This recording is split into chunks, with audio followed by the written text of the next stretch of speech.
नमस्कार दोस्तों, Jaiveer Teja ji.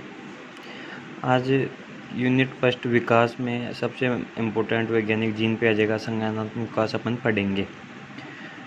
Gene पियाजे psychology के सबसे इम्पोर्टेंट वैज्ञानिक है। सबसे पहले तो बेसिक इनका वो पढ़ लेते हैं अपन। जीवनी, स्विट्जरलैंड में इनका जन्म हुआ। ज़्यादा टाइम नहीं लूँगा मैं। तो 1890 में इनका जन्म हुआ और 1980 में इनकी मृत्यु हो गई। और इनके लिए खास बात है कि अपने बच्चे पर ही इन्होंने प्रयोग किया। मतलब ये संज्ञानात्मक विकास, मतलब बच्चे का जो परिवार में रहन सहन वगैरह, उसको संज्ञानात्मक विकास बोलते हैं। तो उन्होंने अपने बच्चे पर ही प्रयोग किया। बुद्धि, और उन्होंने कहा कि बुद्धि जन्मजात नहीं होती किंतु उसका विकास होता है। ये इम्पोर्टेंट बात है। अनेक वैज्ञानिकों ने कहा कि बुद्धि जन्मजात होती है, पर इन्होंने मना किया कि नहीं होती है किंतु उसका विकास होता है। इन्होंने 4 अवस्थाएं दी। तो जीन पियाजे के संज्ञानात्मक विकास की 4 अवस्थाएं बोलते हैं। और ये सी-टेट के लिए मोर देन इम्पोर्टेंट टॉपिक है। जीन पियाजे, कोलबर्ग और वाइगोत्स्की, इन तीनों साइंटिस्टों में से एक ज़रूर आया। मतलब एक या दो क्वेश्चन तो पक्के हैं। कभी कभी तो नाम ही पूछ लेता है कि मतलब संज्ञानात्मक विकास किसने दिया, तो जीन पियाजे।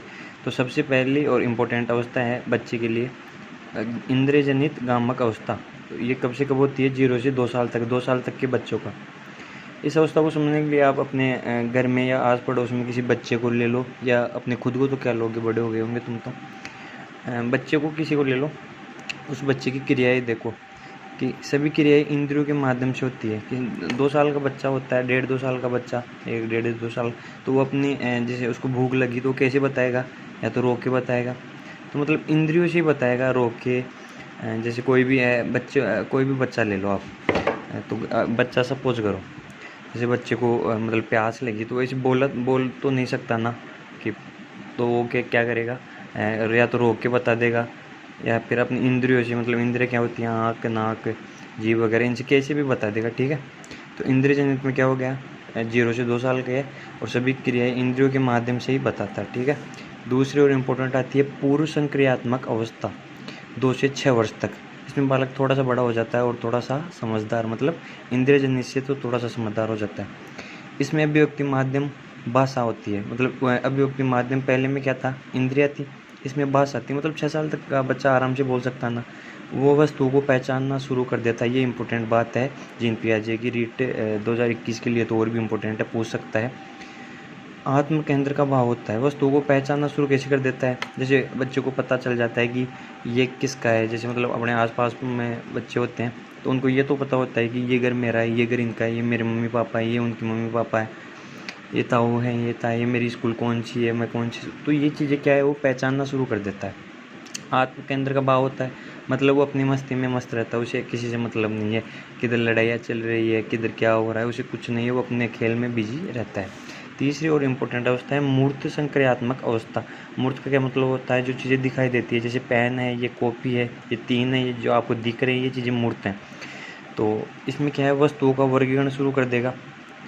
इसमें वस्तु का देखो, ये इसलिए मैंने इम्पोर्टेंट बताई थी वो लाइन कि पूर्व संक्रियात्मक अवस्था में क्या था? वस्तुओं को पहचानना शुरू कर देता है। और इसमें क्या है? वस्तुओं का वर्गीकरण शुरू कर देता है। मतलब उसमें तो केवल पहचानता है कि ये चीज़ें मेरी है। इसमें क्लासिफिकेशन, मतलब वर्गीकरण शुरू कर देता है। प्रत्यक्ष, जो सामने हो उस घटना व वस्तु के बारे में सोचना। मतलब ये 7 से 11 साल की उम्र में बच्चा, आप अपने परिवार में या आस पड़ोस में किसी बच्चे को सोच सकते हो कि इतना बड़ा तो हो जाता है कि वो ऐसी बातों को, जो प्रत्यक्ष रूप से घटित बातें होती है, तो वो समझने लग जाता है। जैसे मैं छोटा सा उदाहरण देता हूँ। कभी कभी अपन क्या करते हैं कि बच्चे से कुछ सामान मंगाते हैं। जैसे कोई भी बच्चे को अपन ने ऐसे बोला कि जा 20 रुपये की नमकीन लिया और ये 5 रुपये मैं तेरे को देता हूँ, तो तेरे लिए कुछ भी ले आना। तो मतलब वो बेसिकली वो काम कर देता है, तो उसको समझ में आ जाता है, वर्गीकरण शुरू कर देता है कि तब तो वो काम कर देगा कि 20 रुपये की मैं नमकीन ले आता हूँ, 5 तो होता होगा ना, आप में कभी हुआ होगा। तो सोच के देखना, 7 से 11 वर्ष के बच्चों के लिए ये इम्पोर्टेंट बात है, वो वस्तुओं का वर्गीकरण शुरू कर देता है। मोर इम्पोर्टेंट बात है, याद रखना। अभी तक अपने कितनी स्टेज पढ़ी? 3 पढ़ ली। इंद्रिय जनित है, पूर्व संक्रियात्मक अवस्था, मूर्त संक्रियात्मक अवस्था, इसके बाद में इम्पोर्टेंट और लास्ट है अमूर्त संक्रियात्मक अवस्था, 11 से 15 साल। सोचने, विचारने, तर्क की क्षमता, अमूर्त वस्तुओं, घटनाओं के विषय में तर्क चिंतन, पूरी तरह से विकास। मतलब इसमें 11 से 15 साल की अवस्था में सब कुछ बच्चा उसमें हर चीज़ की क्षमता आ जाती है सोचने की, विचारने की। अमूर्त जो बिना कोई चीज़ दिखाई नहीं दे रही या कुछ घटनाएं वो नहीं भी होती तो उनके बारे में सोचता है, विचार कर लेता है आराम से। ये तो अपने को भी पता है। तो इसको याद करने की ट्रिक है मतलब IPM प्रधानमंत्री हैं। IPMA इंद्रियजनित पुरुषांक्रियात्मक मूर्त अमूर्त, ये याद रखना। IPMA मूर्त और अमूर्त में बच्चे कंफ्यूज हो जाते हैं, कभी मत होना। और 2 बातें इंपॉर्टेंट याद रखना, जीन पियाजे का संज्ञानात्मक विकास कंप्लीट है। तो देखो दोस्तों, लाइक शेयर सब्सक्राइब कर देना यार, और अच्छा लगे तो कमेंट भी कर देना।